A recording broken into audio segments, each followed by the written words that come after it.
respecto a las afecciones pericárdicas, nosotros primero debemos definir qué es el pericardio.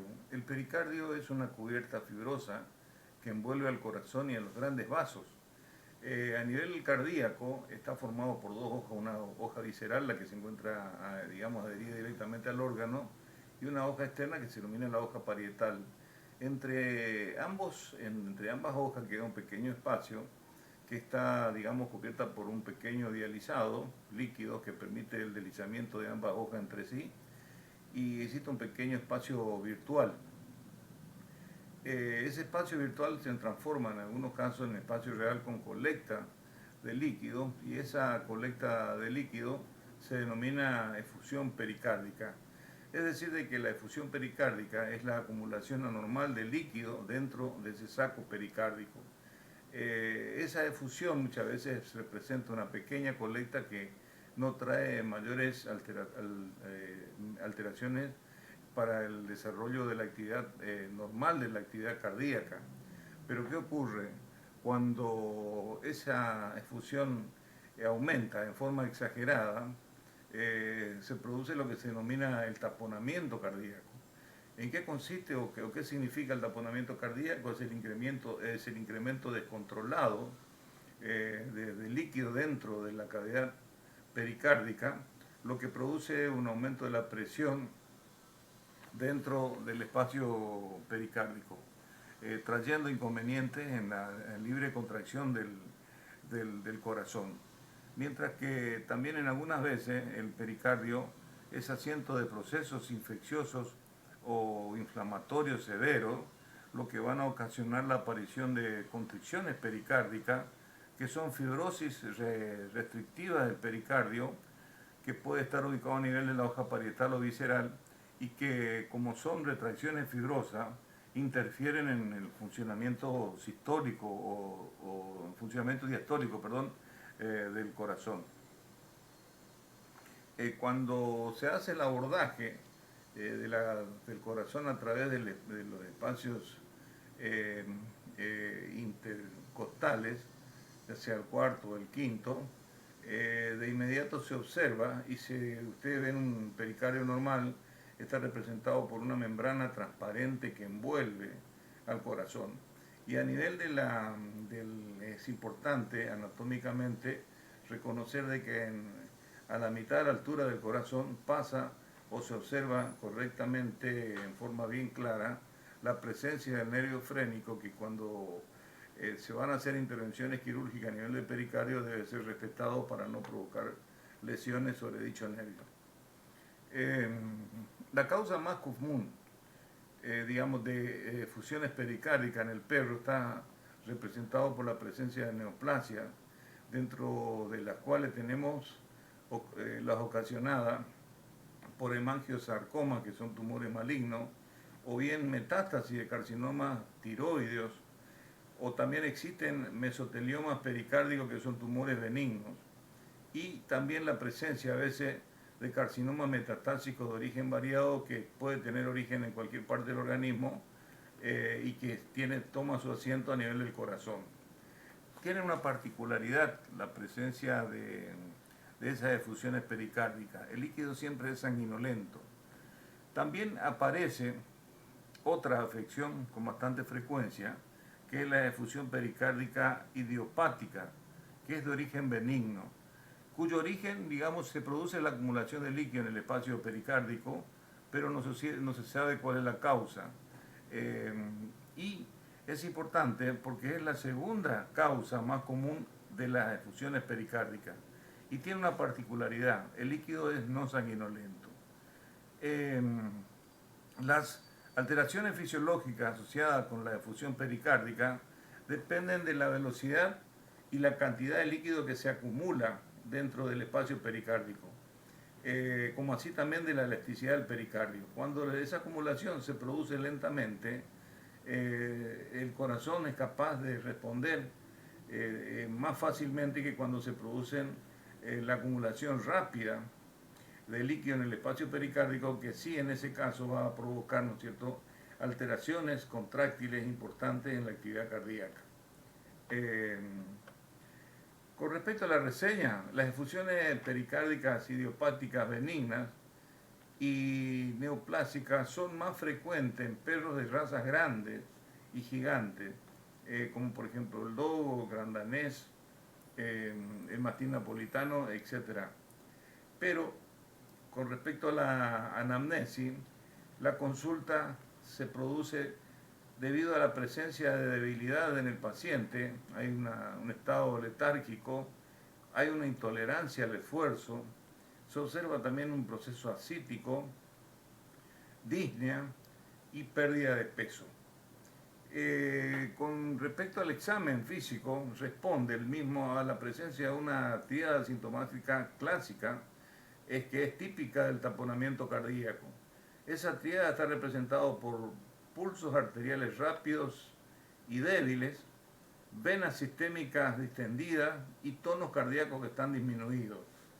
Los ruidos pulmonares, cuando uno hace la ocultación de la actividad pulmonar, están reducidos.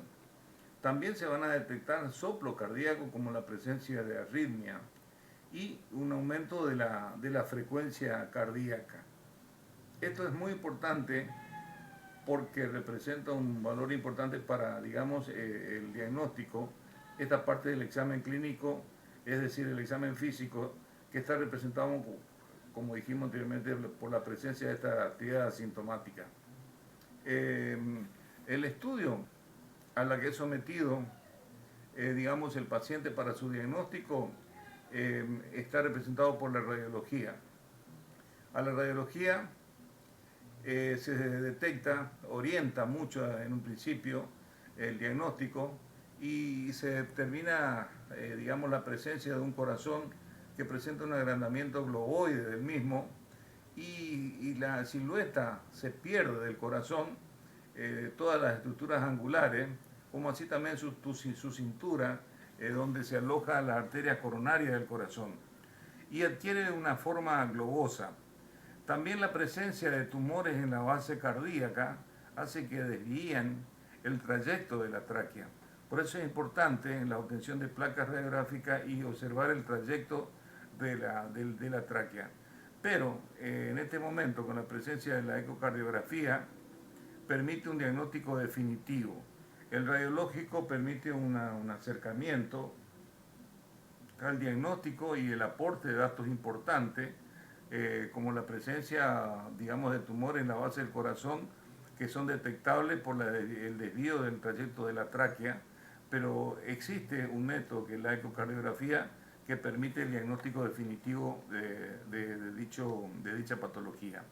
Ahí ustedes ven una imagen de un corazón que presenta una efusión pericárdica con taponamiento cardíaco, en donde se observa, fíjense ustedes, que una imagen globosa del corazón. Y esta es una imagen normal, en donde ustedes pueden ver la presencia del trayecto recto de la tráquea.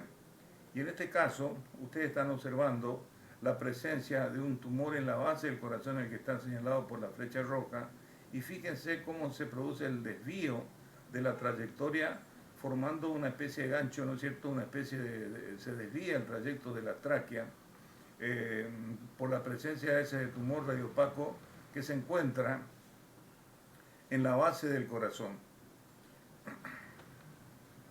El manejo médico, una vez que se produce el diagnóstico, en este momento con la ecocardiografía se permite hacer la pericardiocentesis, que es es una maniobra de diagnóstico también, pero también es una maniobra para el tratamiento de esta afección, porque permite descomprimir la zona y estabilizar el paciente, y también para un diagnóstico definitivo.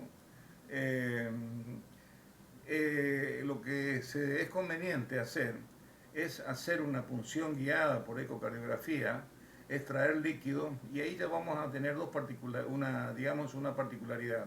Vemos las características del líquido.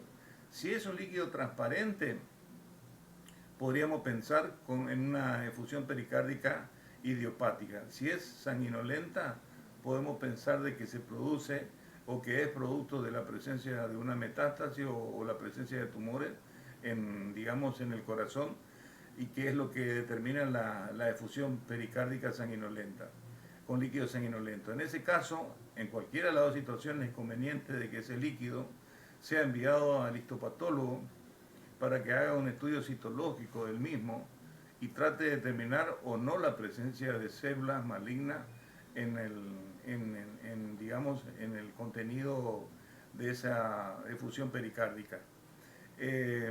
Con respecto al tratamiento, la efusión que tiene un tratamiento es la efusión pericárdica idiopática, es decir, aquella que no se conoce cuál es la causa. Para eso, digamos, la medicación está indicada la prednisona, 1 miligramo por kilo de peso por vía oral, cada 12 horas durante 2 a 3 semanas. Tiene que ser este corticoide, es decir, aquellos corticoides que producen la inmunosupresión o produce una inmunodepresión para que produzca digamos, el efecto neutralizando a esta efusión pericárdica idiopática. En aquellos pacientes que requieren o que se presentan una efusión pericárdica idiopática con una frecuencia o requieren una frecuencia, digamos, de más de 2 punciones, ya se debe indicar una pericardiectomía subfrénica. Es decir, se elimina el pericardio para que drene el contenido al espacio pleural y a partir de ese momento el espacio, la pleura, se encargan de absorber ese líquido, pero siempre estamos hablando en el caso de que exista una efusión pericárdica idiopática que no es de naturaleza tumoral. El nombre comercial de la prednisona, uno de los, digamos, hago hincapié en esto porque es importante que sea la prednisona, es decir, un corticoide que es un inmunomodulador, puede ser, por ejemplo, el meticorteno o la deltisona, puede ser cualquiera de los dos, digamos, cualquiera de los dos corticoides. Con respecto al tratamiento quirúrgico, para la efusión de origen neoplásico, ya sea benigno o idiopático, o cuando existe una constricción pericárdica, se indica la pericardiectomía subfrénica. Hay que hacer un manejo preoperatorio y en paciente con abundante colecta se producen alteraciones hemodinámicas importantes y que se debe hacer una pericardiocentesis, es decir, prequirúrgica, es decir, se realiza la punción ecográficamente guiada para estabilizar al paciente electrolíticamente. Y una vez que se realiza o se estabiliza el paciente, se somete al acto quirúrgico, que consiste en realizar la eliminación subfrénica del pericardio, de tal manera de dejar desnudo el vértice del corazón y que todo líquido que se produzca caiga al espacio pleural y luego se produce, ¿no es cierto?, la absorción por parte de la pleura.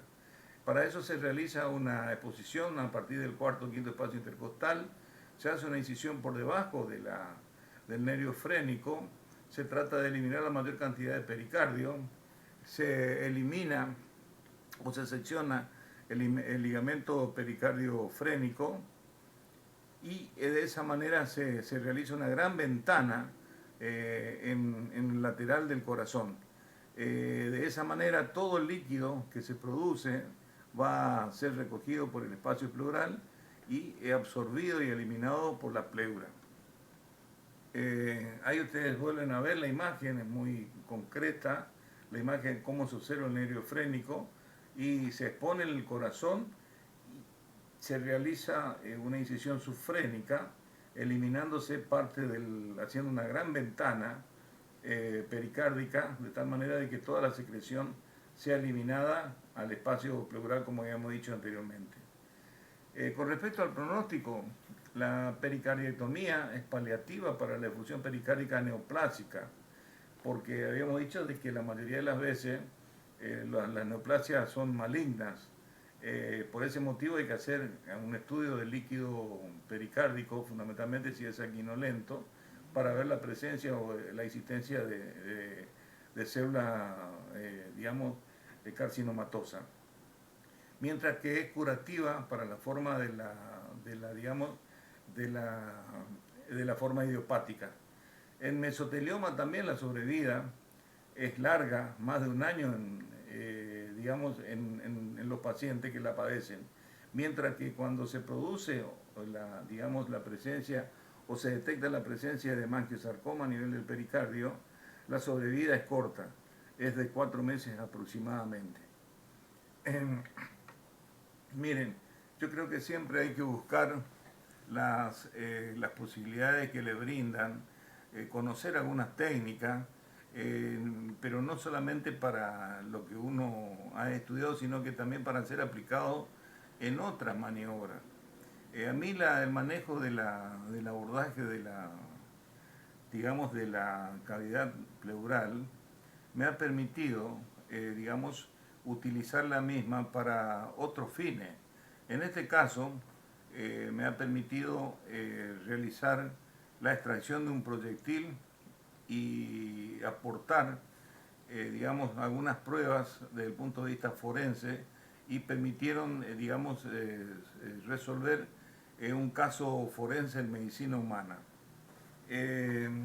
Por eso quiero comentarle de que en este caso cómo fue o qué situación digamos ocurrió en la que me permitió a mí aportar un dato importante en la resolución de un caso forense, como ya hemos dicho anteriormente, en medicina humana. A en una digamos en una fiesta se produce la muerte de una persona por un disparo que se raja una persona a otra en la cabeza de esa persona. Eh, Al producirse la muerte de este individuo, ¿no es cierto? Y ante la presencia de todos los asistentes a esa fiesta, desaparecen todos y no hay ningún testimonio que puede brindar quién fue el causal del disparo y por lo tanto la resolución del caso, digamos, del caso forense o de este acto delictivo. Pero ¿qué ocurre? Siempre existen algunos indicios que podrían traer alguna resolución del caso. Como dijimos anteriormente, una vez que se produce ese hecho desgraciado, desaparecen todas las personas y se borran todas las pruebas y testigos que pueden existir, entonces se hacía muy difícil la investigación de ese hecho. Pero había un hecho de que en un año anterior, una persona que sería la que había provocado la muerte de esa persona, le había disparado a este perro. Y ese proyectil estaría alojado en este animal al quien no produjo mayor daño y que extrayéndolo él mismo se podría comparar, haciendo una pericia balística, digamos, con el proyectil del que provocó la muerte de esa persona y si habría una relación directa, si correspondería o hay una coincidencia entre el arma que disparó el proyectil en ambos casos, quedaría relacionado, por supuesto, el dueño del arma y de la persona que disparó a este animal. Ustedes saben de que cuando se producen los disparos, el revólver, el caño del revólver presenta una estría que lastima o que talla al proyectil, a todos los proyectiles que son disparados por ese arma de la misma manera. Y en eso consiste la pericia balística, en tratar de determinar si los proyectiles presentan el mismo patrón digamos, de lesión por parte de la estría del caño sobre el mismo. Si presenta el mismo patrón de estría digamos, sobre el proyectil, digamos, podemos decir de que los dos proyectiles fueron disparados por el mismo arma. Entonces se realiza un estudio de este paciente radiológico y se detecta que el proyectil se encuentra ubicado en la cavidad torácica. Se realiza el abordaje de la cavidad torácica, se extrae el proyectil que se encuentra rodeado por un tejido conectivo y con la presencia de óxido cuproso, digamos que es propio de la reacción que produce el tejido sobre el latón de cobre de los proyectiles digamos, disparados por determinadas armas que disparan, digamos, proyectiles que están recubiertos por un latón de cobre. En este caso particular, se extrae ese proyectil, se envía a hacer la pericia balística y cuando se produce esa comparación, se pudo observar de que ambos proyectiles fueron disparados por el mismo arma, de tal manera de que de esa manera queda relacionado quien disparó y quien quedó, ¿no es cierto?, involucrado en el hecho a través de digamos, de la presencia de una exposición hecha por haber disparado a este perro. Y de esa manera, al extraer el proyectil de este animal y al comparar con el proyectil de la persona que murió digamos, por un disparo, se pudo relacionar a la misma persona. Ese produjo un gran adelanto en la investigación judicial, produciéndose una sentencia posterior que lo halló culpable, dándole produciéndose una sentencia de 8 años de prisión, y de esa manera nosotros hemos podido por lo menos colaborar con dilucidar un caso a través del examen de un proyectil que estaba alojado en un área bastante complicada y de difícil extracción como es en la zona pleural. Entonces, miren, esto es lo que uno pretende, es aportar algo que les va a ser de utilidad no solamente en determinadas situaciones, sino también en otras situaciones. Para mí fue muy útil poder conocer, digamos, el abordaje quirúrgico de la cavidad torácica. Miren, yo siempre me interesa porque creo que debemos reconocer la labor de determinados profesionales que han provocado digamos, una evolución en determinadas ciencias médicas. Los profesionales médicos argentinos han producido un importantísimo aporte a la evolución de la cardiocirugía. Esa evolución se produce ya a principios de la década del 1900, digamos a principios de los años 1900, cuando el doctor Enrique Finocchietto, que fue el creador digamos, de la Escuela Argentina de Cirugía, creó el primer separador de Finocchietto que hasta hoy es utilizado, como ya hemos visto anteriormente, como separador costal que se utiliza en la maniobra quirúrgica de abordaje de la cavidad torácica. Pero también nosotros tenemos que hacer otra referencia. Existen dos cardiocirujanos muy importantes norteamericanos que son el doctor Michael Levacki, que digamos vivió entre los años 1908 y 2008, y el doctor Denton Cooley, que vivió entre los años 1920 y 2016. Ambos fueron excelentes cardiocirujanos y en un primer momento fueron también grandes colegas, que luego hubo un distanciamiento propio digamos, de los celos profesionales. Estos dos profesionales trabajaron con otro gran profesional que es el doctor Domingo Liotta. El doctor Domingo Liotta todavía vive, nació en el año 1924 y fue el creador del primer corazón artificial que existió. Este doctor Domingo Liotta trabajó con ambos cardiocirujanos, es decir, con el doctor Michael Levacki y con el doctor Denton Cooley. El doctor Cooley fue el encargado de poner en funcionamiento o de colocar el corazón artificial ideado por el doctor Liotta, implantando el mismo, digamos, a un paciente de 47 años en el año 1969.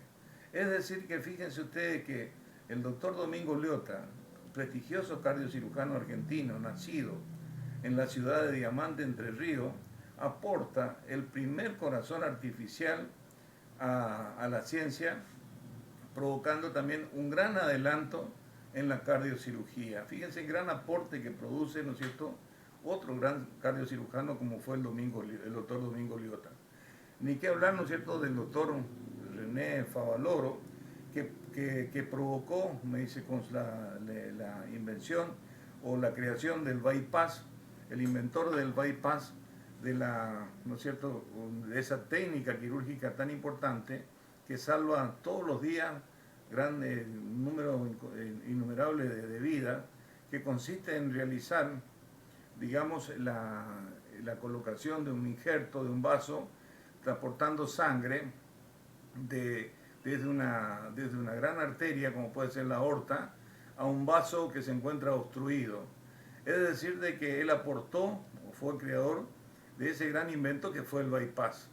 Pero además, fíjense que existe otro argentino, nacido igual que el doctor Favaloro en la ciudad de La Plata, que es el doctor Julio Palmás. Y a ustedes les va a extrañar porque el doctor Julio Palmás es el inventor del stent. Es decir, de que el stent, que es una técnica, digamos, no cruenta, que consiste en la utilización de un implante para permitir dar permeabilidad a un vaso que se encuentra obstruido, fue otro argentino, que es el doctor Julio Palmás, que fue el encargado de inventar, de producir, de inventar el stent, que consiste, ¿no es cierto?, en